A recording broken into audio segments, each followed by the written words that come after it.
नमस्कार, मी डॉक्टर कविता राणे. मुद्द्याचं बोला या एबीपी माझाच्या विशेष कार्यक्रमामध्ये आपल्या सगळ्यांचं स्वागत. मुद्द्याचं बोलाचा नवा सीझन सुरू होतोय. अगदी 2 दिवसांपूर्वी आपण सगळ्यांनी नवीन वर्षामध्ये प्रवेश केला. महाराष्ट्रासाठी 2024 हे वर्ष निवडणुकांचं वर्ष असणार आहे. युत्या, आघाड्या, जागा वाटप, तिकीट वाटप, यात्रा, दौरे या सगळ्याला सुरुवात झालेली आहे. देशाचा विचार केला तर सध्या देशभरामध्ये राम मंदिर उद्घाटनाचा उत्साह मोठ्या प्रमाणावर आहे. त्यासाठी वातावरण निर्मिती केली जाते. महाराष्ट्राचा विचार केला तर आरक्षणाच्या मुद्द्यावर सध्या महाराष्ट्रातलं सामाजिक वातावरण प्रचंड तपतंय. आणि या सगळ्या प्रक्रियांच्या केंद्रस्थानी जो महाराष्ट्रातला नागरिक आहे त्याचं म्हणणं काय आहे, त्याचे मुद्दे काय आहेत, त्याला कोणते मुद्दे महत्त्वाचे वाटतात, हेच जाणून घेण्यासाठी एबीपी माझाचा हा विशेष कार्यक्रम मुद्द्याचं बोला. मुद्द्याचं बोला या कार्यक्रमाचा हा नवीन सीझन सुरू होतोय. या नव्या सीझनमध्ये महाराष्ट्रातले 38 जिल्हे, 48 लोकसभा मतदारसंघांमध्ये जवळपास 5000 किलोमीटरचा प्रवास करत आम्ही लाखो कार्यकर्त्यांना, लाखो नागरिकांना भेटणार आहोत आणि त्यांच्याकडून त्यांचे सगळे महत्त्वाचे मुद्दे जाणून घेणार आहोत. या नव्या सीझनची सुरुवात होतीये विदर्भातून. आत्ता आहे मी नागपूरमध्ये. नागपूर महाराष्ट्राची उपराजधानी. गेल्या 10 वर्षांमध्ये नागपूर हे महाराष्ट्राच्या सत्ताकारणामध्ये केंद्रस्थानी राहिले. याच नागपूरचे खासदार नितीन गडकरी म्हणजे केंद्रीय राजकारणातलं एक हेवीवेट नाव, केंद्रीय मंत्रिमंडळातलं एक प्रचंड बळप्रस्थ मानलं जातं. नागपूरचा विचार केला तर राहुल गांधींनी महाराष्ट्रातल्या लोकसभा निवडणुकांचा नारळ अगदी काही दिवसांपूर्वी याच नागपूरमधनं फोडला. आणि जेव्हा मुख्यमंत्री एकनाथ शिंदे यांनी लोकसभा निवडणुकांचा आपला दौरा आखला तेव्हा सुरुवात विदर्भातूनच करण्याचं ठरवलेलं आहे. याशिवाय संघाचं मुख्यालय असलेलं शहर, दीक्षाभूमी असलेलं हे शहर, जर इतकी मोठी राजकीय, सामाजिक, ऐतिहासिक ओळख या शहराला असेल तर मग या शहरातल्या नागरिकांचे सगळे प्रश्न सुटले आहेत का? नागपूरला पडलेला गुन्हेगारीचा विळखा कमी होतोय का? वाढत्या शहरीकरणासाठी नागपूर सज्ज होतंय का? या आणि अशा अनेक मुद्द्यांना स्पर्श करायचा आहे. त्यासाठी वेगवेगळ्या पक्षांचे नागपूरचे प्रतिनिधी आपल्यासोबत आहेत. कॉलेजमधले अनेक स्टुडंट्स आपल्यासोबत आहेत. सामाजिक कार्यकर्ते आपल्यासोबत आहेत. त्यांच्याचकडून आपण जाणून घेऊयात नागपूरकरांचे मुद्दे. आहेत का काही महत्त्वाचे मुद्दे? आहेत का?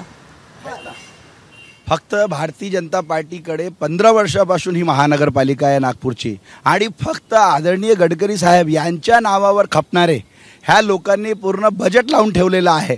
आणि ह्या नागपूर महानगरपालिकेमध्ये एवढे घोटाळे आहे. आणि तुम्ही सिमेंट रोड बघितला तर आज सिमेंट रोड बनतो आणि बजेटसाठी आज सिमेंट रोड सँक्शन होऊन राहिलेला आहे आणि रोज त्याचे खोदकाम सुरू आहे. म्हणजे सरकारी तिजोरीची विल्हेवाट, कचरा घोटाळा बघायचा आहे तर नागपूरला या.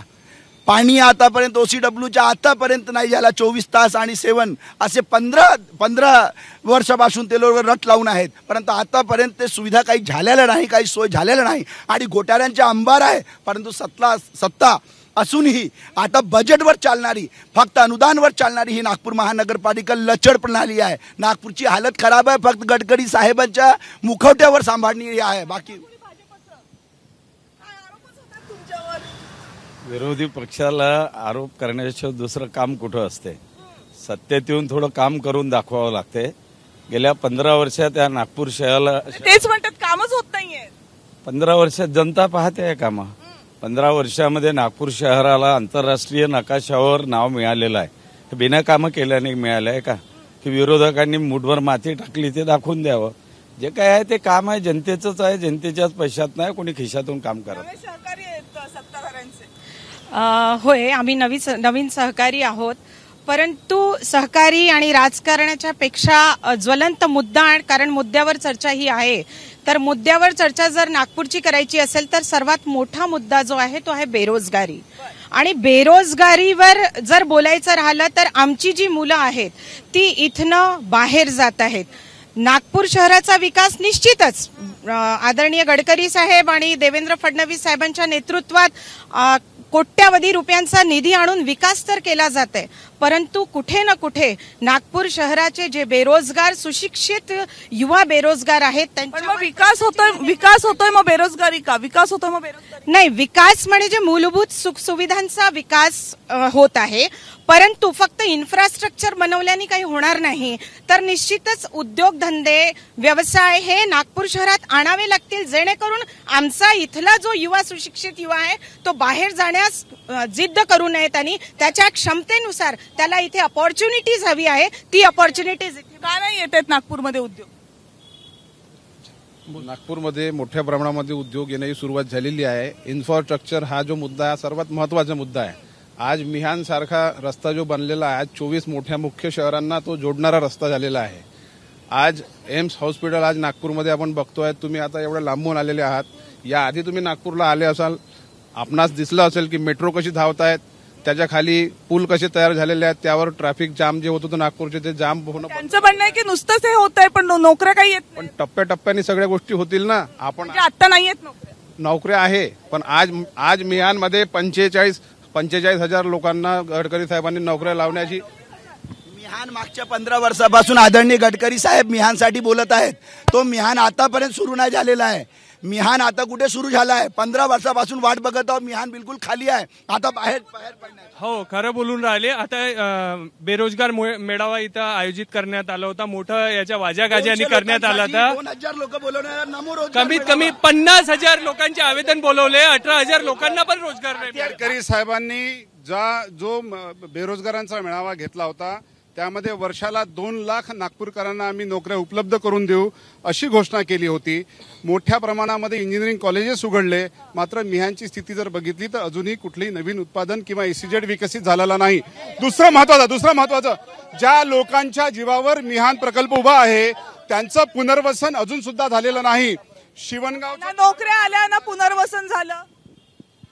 आज नागपूरमध्ये मिहानमध्ये 2014च्या आधीचं जे तत्कालीन काँग्रेस सरकारचं जे धोरण होतं त्याच्यामुळे उद्योगासाठी जे इन्फ्रास्ट्रक्चर आणि मेनली वीज हे अत्यंत महाग होती. 14 पास आले ना tech Infosys, tech Mahindra, TCS सारख्या सगळ्या मोठ्या कंपन्या गडकरी साहेबांनी फडणवीस साहेबांनी नागपुरात आणलेल्या आहे.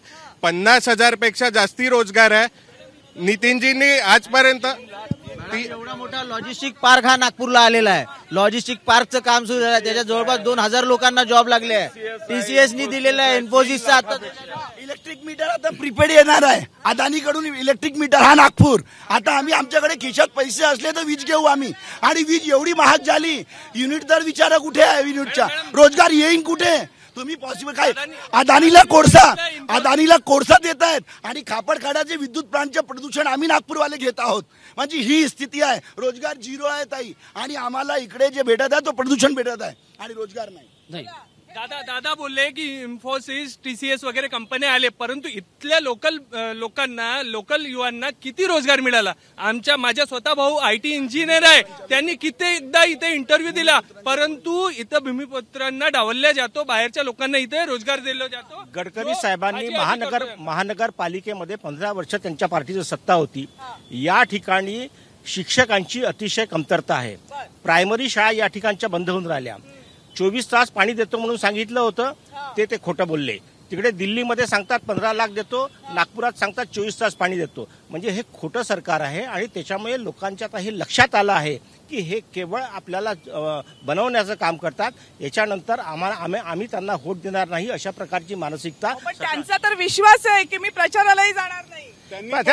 निश्चितपणानं पूर्ण करून दाखवावा. त्यांनी घरी बसावं. त्यांनी जर विकास केला आहे एवढा जर त्यांना वाटतं, त्यांच्या विकासाची पोल 2 महिन्याआधी झालेल्या पावसामध्ये उघड झालेली आहे. अंबाझरीचा जो ओव्हरफ्लो होता त्याच्यामुळे अर्धपेक्षा नाग नदीच्या बाजूचा संपूर्ण शहर पाण्याखाली डुबलेलं होतं. मुआवजा भेटला नाही आतापर्यंत. नागपुरात खेळण्यासाठी जे प्लेयरचे ग्राउंड आहे ते फक्त ग्राउंड पुरा खोदून काढले आहे. त्यावर टोटल राजकीय कार्यक्रम होत आहे. एक ग्राउंड सुद्धा. आता जे लोक काँग्रेसचे आरोप करत आहेत त्यांना नक्कीच विचारा की जेव्हा महाविकास आघाडी होती, जेव्हा सांगा पुराचं त्याच्यावरही बोलत आहे.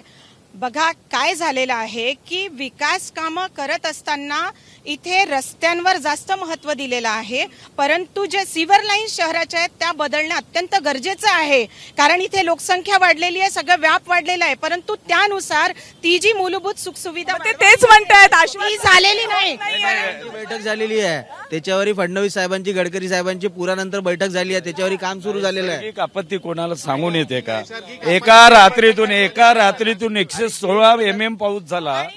क्षमतेपेक्षा जास्ती पाऊस आल्यामुळे ते झालं, पण त्याच्यावर उपाययोजना म्हणून गडकरी साहेब आणि फडणवीस साहेबांनी योजना आखलेली आणि त्याचं कामही चालू झालेलं. बरेचसे विरोधक त्या बैठकीत होते वाटतं.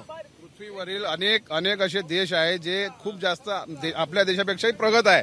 त्या ठिकाणी सुद्धा आपणच सगळ्या बातम्या पाहिल्या की सगळं शहर त्यांचे जलमग्न झालेलं होतं. नागपूरला जो पाऊस आलेला होता तो काही साधा पाऊस नव्हता, तो रेकॉर्ड होता त्या पावसाचा. अजून होणार होतं, कमीच झालं. नाही, इतका पाऊस या आधी तुम्ही जर आकलन केलं तर एवढा पाऊस तुम्हाला दिसणार नाही कधी.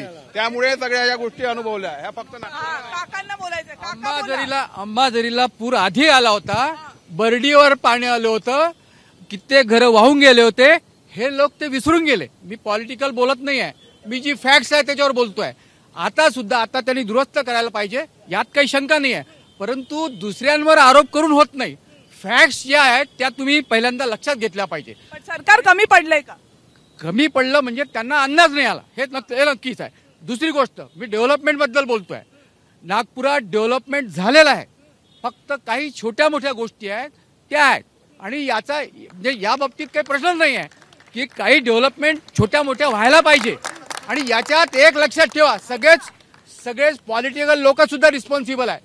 एक लक्षात ठेवा की तुम्ही ज्या वेळेला रस्त्यावरून जाता, तुमच्या ट्रॅफिक जे हे ओलांडता तेव्हा सिग्नल्स तोडता. किती लोकांनी तोडलाय? आणि तोडायची सवय झालेली आहे. पोलीस लोक नेहमी मला सांगतात की हजारो लोक तोडतात, दंड देतात आणि त्याच्यानंतर पुन्हा तेच काम करतात. हे कोण करेल? तुमचं काम नाही का? हे माझं म्हणणं आहे. नाही, पण हा मुद्दा महत्वाचा आहे काकांचा. स्मार्ट बूथ बनवले G20 मध्ये कोटीवधी रुपये सत्यानाश करून. आता त्या बूथामध्ये एक ट्रॅफिक पोलीसवाला नाही, माननीय गृहमंत्री नागपूरचे आहेत. विचारा काकांना कोणता बूथ, पूर्ण एसी बूथ खाली पडून आहे. काकांचा तो नाही मुद्दा. काकांचा मुद्दा तुम्हा सगळ्यांना आहे की तुम्ही सिग्नल तोडता. ट्रॅफिक म्हणतात, ट्रॅफिकचा जो म्हणता ना, ट्रॅफिक चौकात उभे पोलीस उभे राहिले पाहिजे. त्यांनी हाच मला प्रश्न विचारला की तुम्ही काय करता तिथे? जर ट्रॅफिक सिग्नल लागलेला आहे तर तुमचं काय काम आहे? हा प्रश्न तुम्ही यांना विचारत नाही, लोकांना विचारत नाही आणि तोडतात आणि पुन्हा मुजुरी करतात. हाच सगळ्यात महत्वाचा प्रश्न आहे. पण काका, सर्वसामान्य नागरिक म्हणून तुमचा हा मुद्दा महत्वाचा आहे आणि धन्यवाद तुम्ही हा मुद्दा मांडलात म्हणून. मांडले पाहिजेत हे मुद्दे आणि यांच्या समोर मांडले पाहिजेत. राजकारण करू नका. राजकारण कराल तर हे प्रश्न सुटणार नाही, हे त्यातलं सांगायचं आहे. पहिले तुम्ही सुधरा. ताई बोला. माझा जो मुद्दा आहे, मी स्वयंसेवी संस्थावरनं आहे आणि माझा जो मुद्दा आहे तो आहे प्रदूषण. नागपूरचा जो प्रदूषण आहे, आता 2 दिवसापूर्वीचं जे AQI रिडिंग होतं ते 350च्या वर गेला होता. आणि याचा अर्थ असा आहे की ते जवळपास जे विद्युत केंद्र आहे ते अजूनही म्हणजे इतकं प्रदूषण करत आहे. आजूबाजूच्या 21 गावाच्या परिसरात नाही तर पूर्ण प्रदूषण नागपूरपर्यंत पोहोचत आहे. आणि अजून आमच्यावर एक्सटेन्शन नवीन प्रकल्प जे आहे ते लादण्यात येत आहे आणि नागपूर शहराचा जो आहे प्रदूषणचा मुद्दा याच्यावर लक्ष द्यायला पाहिजे. हा मुद्दा आहे बाकी आणि हा कायम चर्चेत असतो. प्रदूषणाच्या मुद्द्यावर कुठे गेले युवा कार्यकर्ते? काय होतंय की नाही प्रदूषण होत आहे, पण त्याच्यावर उपाययोजना पण आमच्या सरकारच्या माध्यमातून केल्या जातात. नवीन प्रकल्प आणून. नवीन प्रकल्प नाही, ज्याचे झाडं मोठ्या प्रमाणात लावल्या जातात. आता मागच्या वर्षी 50 कोटी झाडं या महाराष्ट्र राज्यात लागलेले आहेत.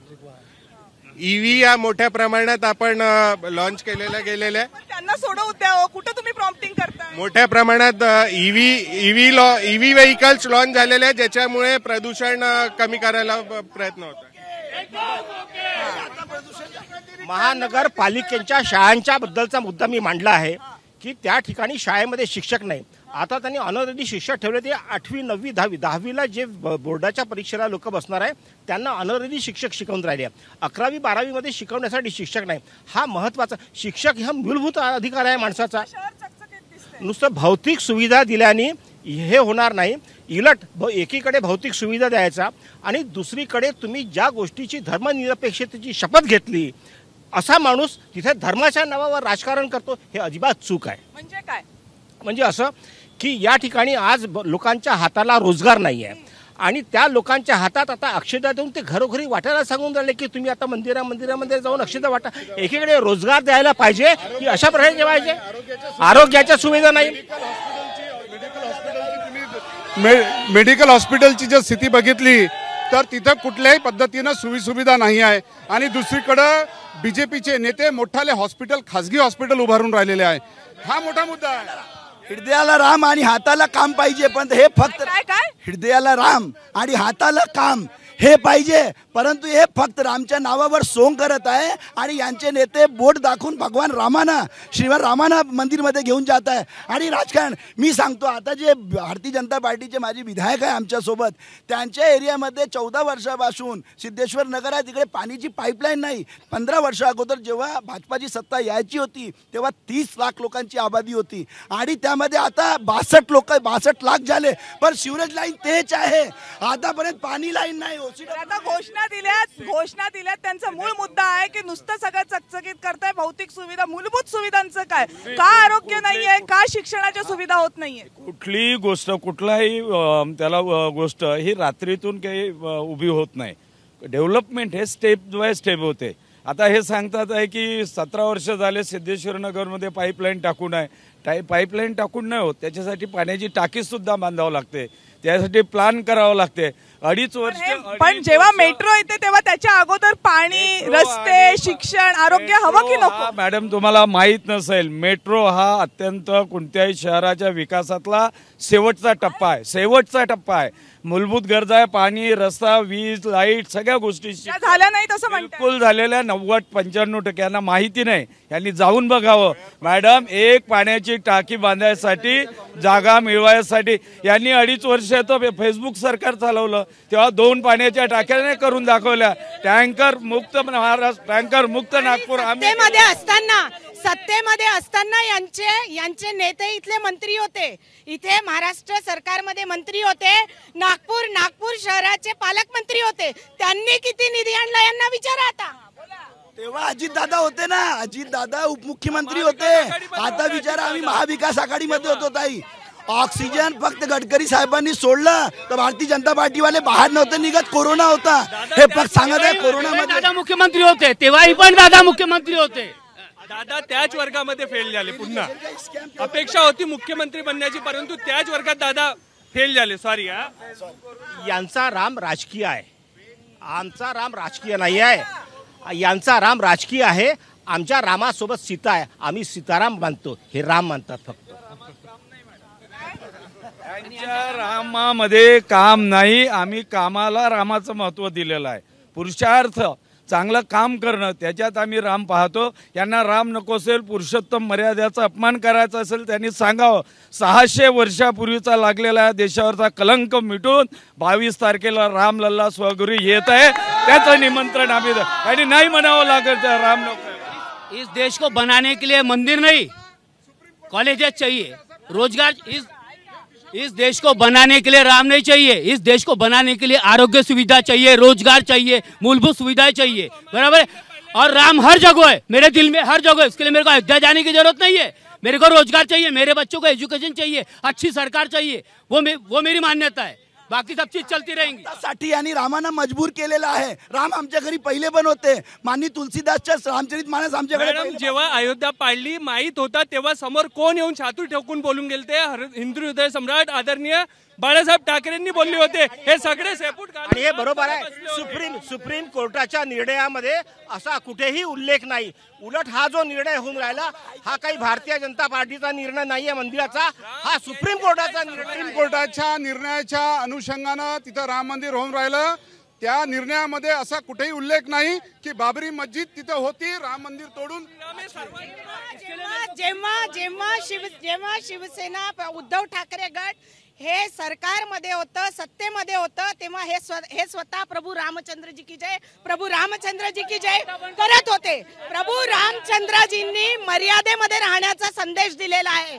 मर्यादा पुरुषोत्तम रामचंद्रजीला नाव ठेवण्याचा यांना काही अधिकार नाही. अजूनही का मर्यादा शिकवली आहे. काँग्रेसमध्ये आता 1.5 महिन्या अगोदर एक कार्यक्रम झाला, पार्टीचे मोठे नेते आले, एकमेकांची कॉलर फाडले, कपडे फाडले. यांना मर्यादा नाही म्हणून हे रामचंद्राला मानत नाही. रस्ते खराब जेव्हा होते तेव्हा रस्त्यासाठी राजकारण झालं. आज 15 वर्षाआधी नागपूरची अवस्था आपण जर बघितली असती, रस्त्यासाठी हे लोक बोलत होते. आता जेव्हा रस्ते चकचकीत झाले आहे, मेट्रो सुरू झाली आहे, आता जय श्रीरामाच्या बाबतीत हे लोक बोलत आहे. प्रभू श्री रामचंद्र एक पिढी पाहून राहिलेलो आहे आपण. प्रभू श्री रामचंद्र एक टेंट मध्ये राहत होते, एका झोपडीमध्ये राहत होते. तुम्ही सगळ्यांनी मांडलं, तुम्हाला सगळ्यांना मतं देणारी काही मुलं आहेत. काय वाटतं यांचं सगळ्यांचं बोलणं ऐकून? यात एक असं होतं की आमच्यासारखे जे स्टुडंट्स असतात त्यांचा विकास तर झाला आहे कुठे ना कुठे, पण एका पॉइंटला असं असतं की आम्हाला नेमकं कोणत्या पॉलिटिशियनकडे लक्ष द्यावं किंवा कोणाचं बोलणं खरं आहे हे आम्हाला कळत नाही. कारण रोज सत्तेत वेगवेगळे नियम बदलतात, रोज कधी शिक्षणाचे नियम बदलतात, कधी 10वीचे बोर्ड संपणार आहे असं कळतं, तर कधी 12वीचे किंवा 8वीतच बोर्ड येणार आहे असं कळतं. सातत्य नाही. मॅडम, अन्न वस्त्र निवारा यासह शिक्षणही महत्वाचे मूलभूत गरज आहे. ह्यांना राम मंदिराचे पडले, पण आमच्या शिक्षणाचं काय? आमच्या शिष्यवृत्ती वेळेवर नाही भेटत. राम करून आमचं पोट नाही भरत.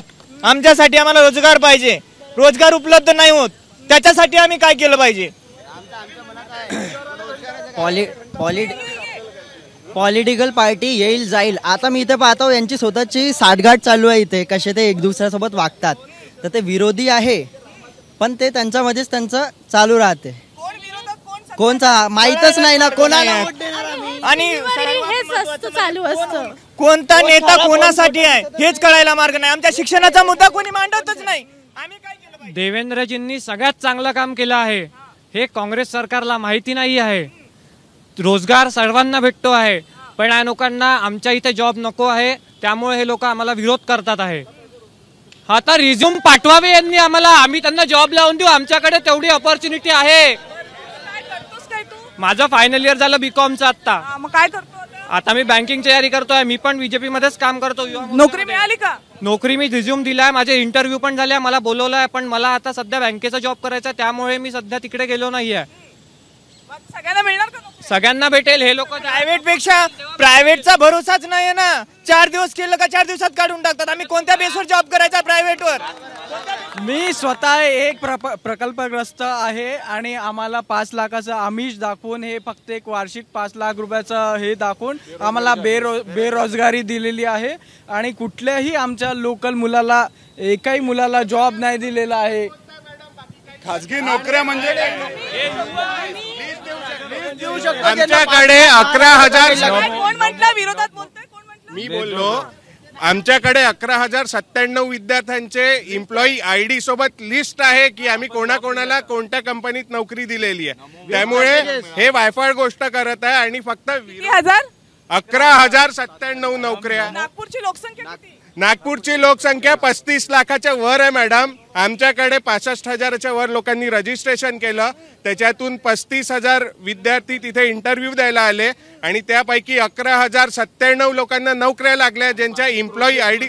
आणि बाकी 5 ते 7,000 विद्यार्थ्यांचे ज्या कंपनीजमध्ये टेक्निकल राऊंड्स होतात त्यांचे 5 ते 7,000 विद्यार्थी अजून लागणार आहे. आणि हे सगळे 20% लागल्यात, 20% पण नाही पूर्ण. मॅडम असं नाही ना, स्किल्ड पाहिजे ना, स्किल्ड लेबर पाहिजे. प्रत्येक कंपनीच्या ज्या स्किल्स रिक्वायर्ड आहेत ती क्रायटेरिया जो उमेदवार कम्प्लीट करेल त्यालाच नोकरी लागेल. 80% बेरोजगारी आहे. नाहीये मॅडम, स्किल्ड लेबर तयार होतो आहे. या ठिकाणी काँग्रेसवाल्यांनी फक्त इंजिनिअरिंगचे कारखाने उघडले, स्किल्ड मॅनपॉवर तयार नाही केला.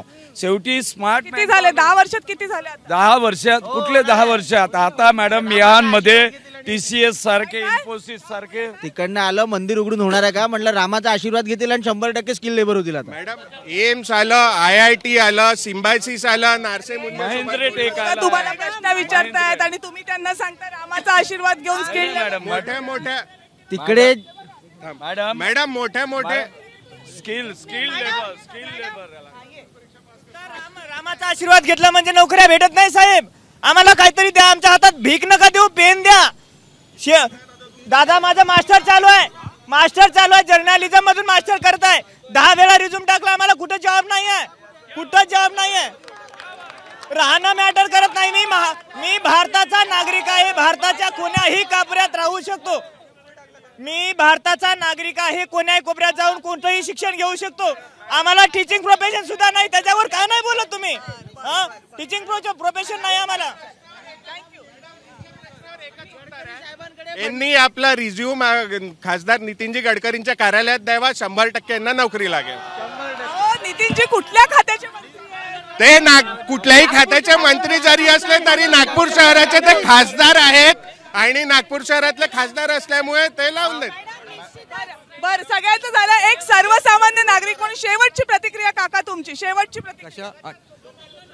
केवळ तुम्ही नोकरीवर अवलंबून राहता हे चुकीचं आहे. माझं असं म्हणणं आहे की आपले एवढे धंदे काढायचे आहेत, लोक करतायत. ज्या ठिकाणी रस्ते होतात त्या ठिकाणी नवीन धंदे निर्माण होतात. तुमची डेव्हलपमेंट झाली तर तुमचे नोकऱ्या वाढतील होती. जे बेरोजगार म्हणून म्हणत आहे सध्या, त्या इंजिनिअरिंग फॅकल्टीचे कुठले बेरोजगार असतील? आता ज्यांनी माननीय सदस्यांनी जे प्रश्न काढलेला बेरोजगार, जो तो सिव्हिल इंजिनियर असेल त्याला सुरुवातीला 2 लाखाचं रजिस्ट्रेशन मिळत होतं, सध्याच्या सरकारमध्ये 50 लाखाचं रजिस्ट्रेशन. नागपूर शहरामध्ये फिरल्यानंतर शहराचा विकास झालाय हे तुम्हाला स्पष्टपणे जाणवतं, त्यामध्ये दुमत असण्याचं कारण नाहीये. पण या विकासाच्या मागे जो खरा विकास असतो, मग तो आरोग्य सुविधांचा असू देत, शिक्षणाचा असू देत, तो होत नाहीये अशी खंत या नागपूरमधल्या तरुण वर्गाची आहे आणि अनेक विरोधी पक्षाच्या नेत्यांची सुद्धा आहे. यातून नागपूर कसं मार्ग काढताय यावर नागपूरचा विकास अवलंबून असेल. आजच्या या मुद्द्याचं बोला कार्यक्रमात आता वेळ झाली इथेच थांबण्याची. उद्या भेटूयात पुढच्या जिल्ह्यात, पुढच्या मतदारसंघामध्ये. पाहत रहा एबीपी माझा.